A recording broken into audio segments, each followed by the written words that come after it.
platform that unites global voices in a call to action to protect our planet's rich biodiversity. Join us for critical insights and let's stand united for biodiversity. Welcome to this week's episode of United for Biodiversity, the Alliance podcast. I am your host, Guyana Wilberg. Today, we place the spotlight on a very important topic. What is the vision behind the Global Biodiversity Alliance? And how do we begin to understand key aspects of Guyana's green leadership? What better person than to help us understand these two very important subjects than His Excellency, the President of the Cooperative Republic of Guyana, Dr. Mohammed Irfan Ali. Mr. President, welcome to the podcast. Thank you very much. Mr. President, first off, help our audience to understand what was the vision behind coining a Global Biodiversity Alliance? Well, first of all, Guyana, as we're all aware, is now a leader on the issue of climate and the environment. Of course, we are leading most of the global forum on forests, tropical forests, and the most natural offshoot of that is to expand our leadership to complement the entire ecosystem around our forests, and that is biodiversity. Biodiversity is the impact on climate, on biodiversity, the impact on and damage on biodiversity over the last 50 to 60 years is severely underestimated, understated, and in our view, is not given the type of global attention that is required to address something that is so important to our own existence, so important to the environment, to the ecological system, so important to agriculture, so important to the balance that is required in keeping our planet alive.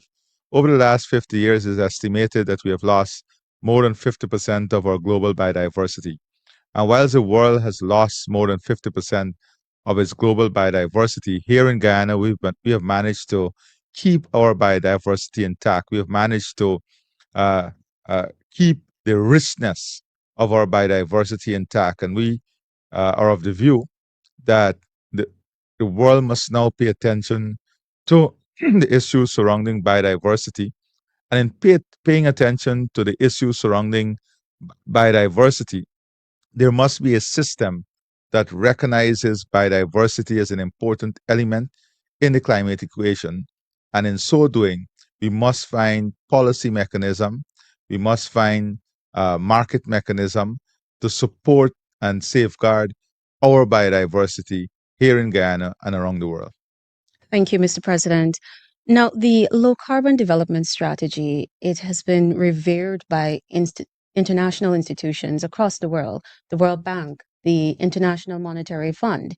Now, how does the biodiversity chapter align with the successes that we've seen thus far from the LCDS 2030? Well, as you know, the LCDS is a comprehensive document. It is not only a document that focuses on our forests or our climate credentials or our environmental credentials and what we offer to the world.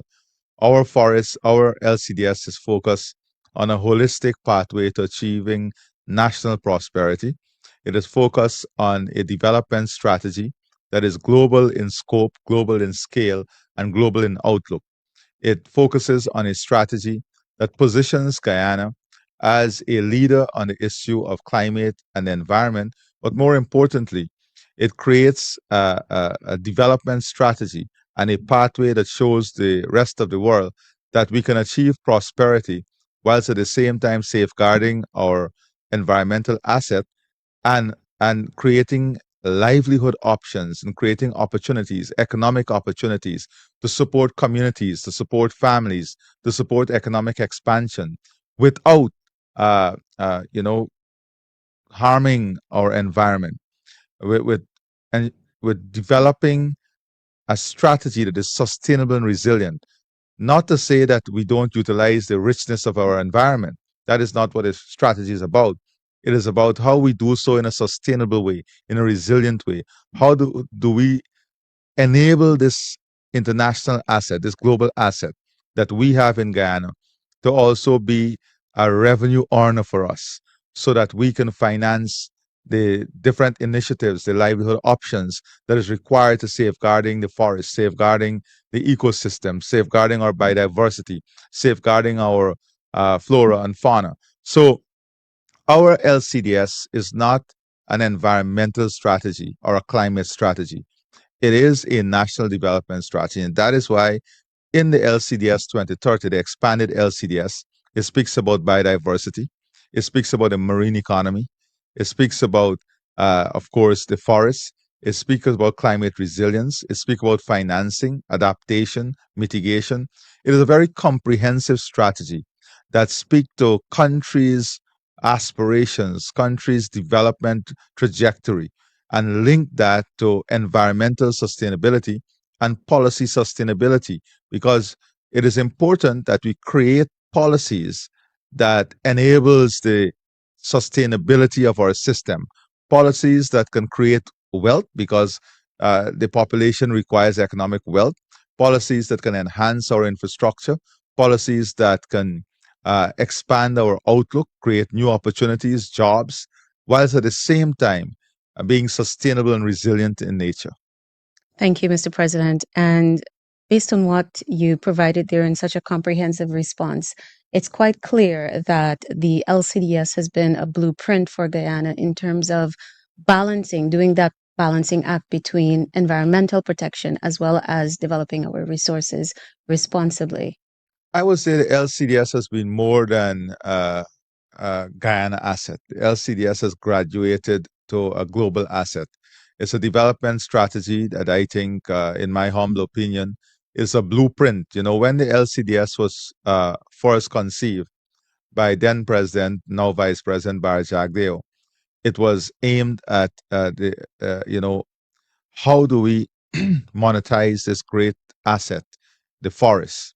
How do we ensure that in monetizing this asset, we develop a comprehensive strategy to enable the upliftment of the communities and the people, especially in the hinterland and these forested communities, especially our indigenous people?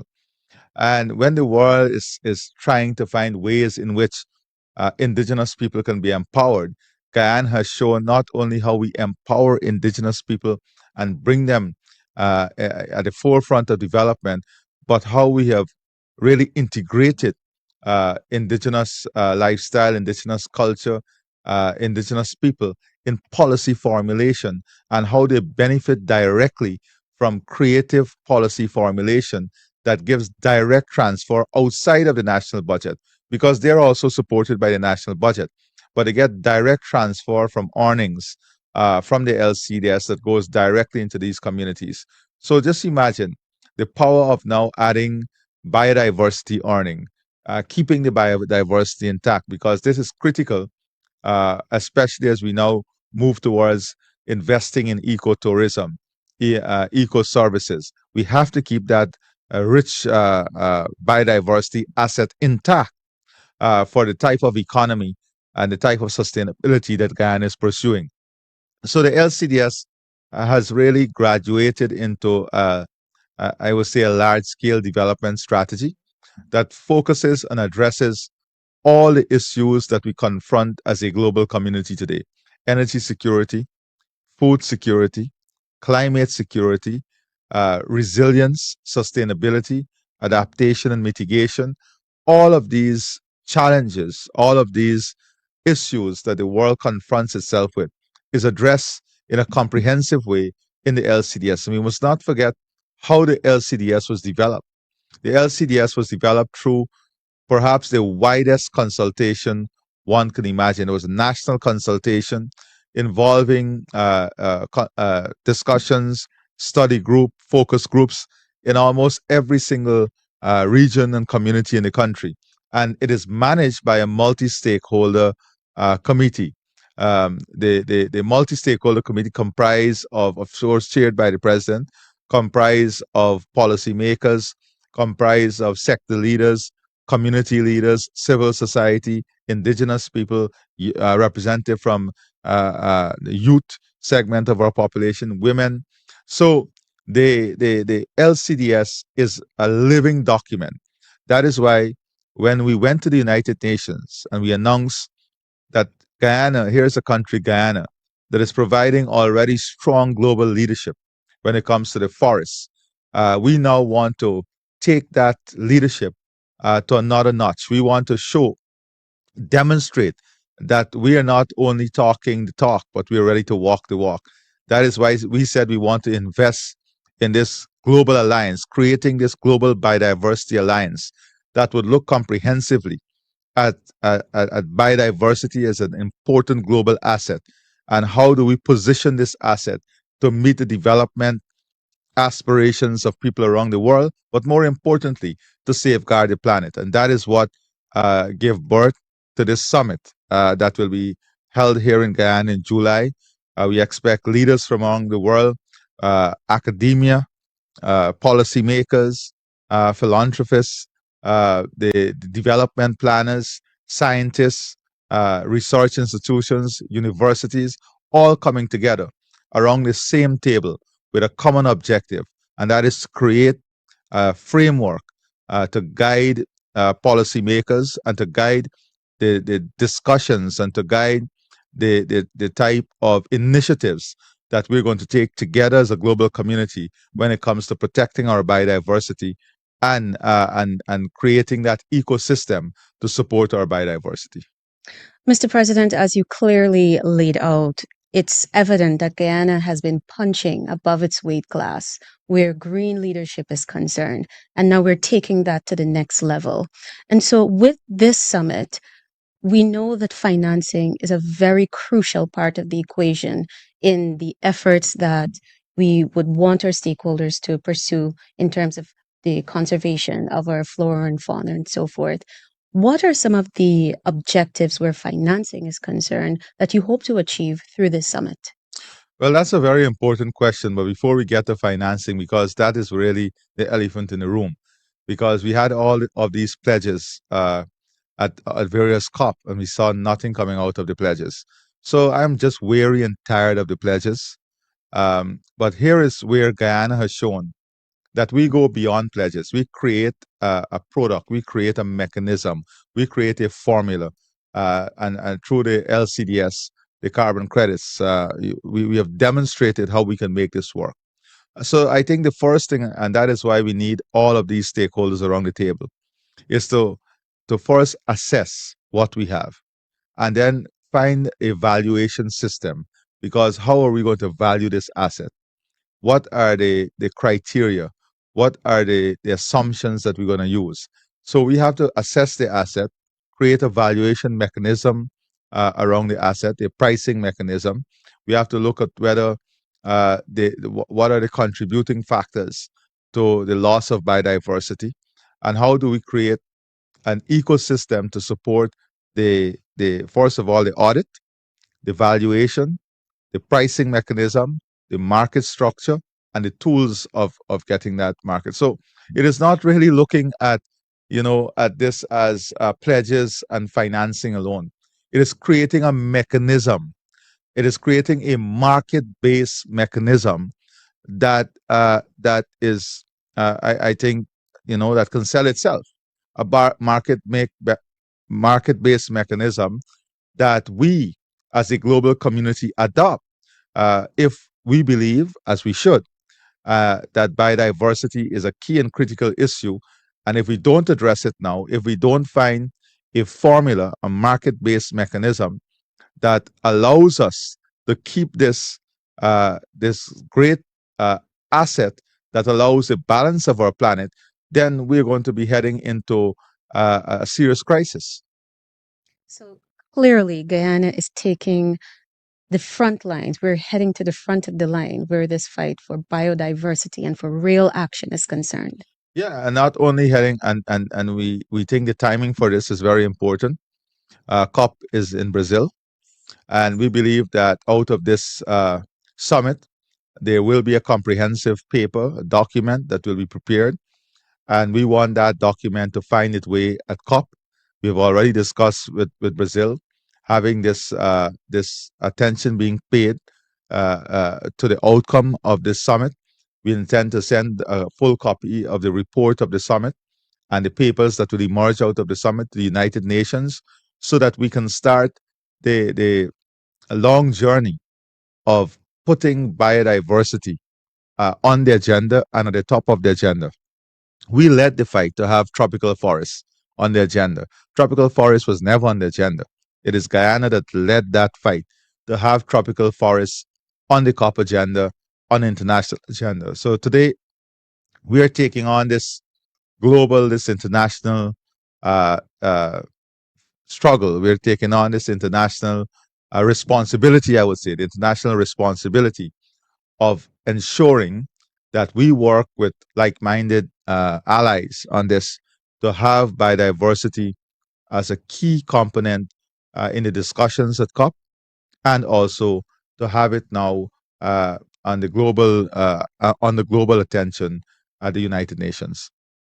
Mr. President, I want to thank you so much for energizing this week's podcast with your insightful perspectives. I know that our audience has learned quite a lot. So thanks again. And we know that many persons will be looking forward to this summit.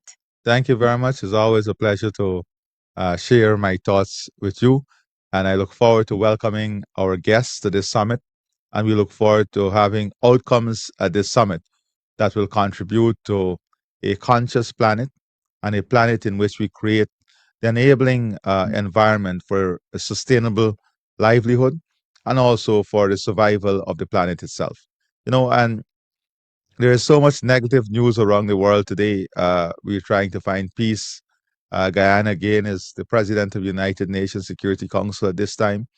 And there are so many complexities. So I think this is an excellent opportunity for us to look at something that is tremendously important for the survival of the planet that requires all stakeholders and everyone to be a part of. So thank you. Thanks again, Mr. President. To our audience, thank you as well for joining us. Please be sure to follow us next week as we bring you more thought leadership on the fight to protect the world's biodiversity. Thank you for listening to United for Biodiversity, the Alliance podcast. Be sure to follow us for more insightful episodes on our Spotify, LinkedIn, and Facebook accounts.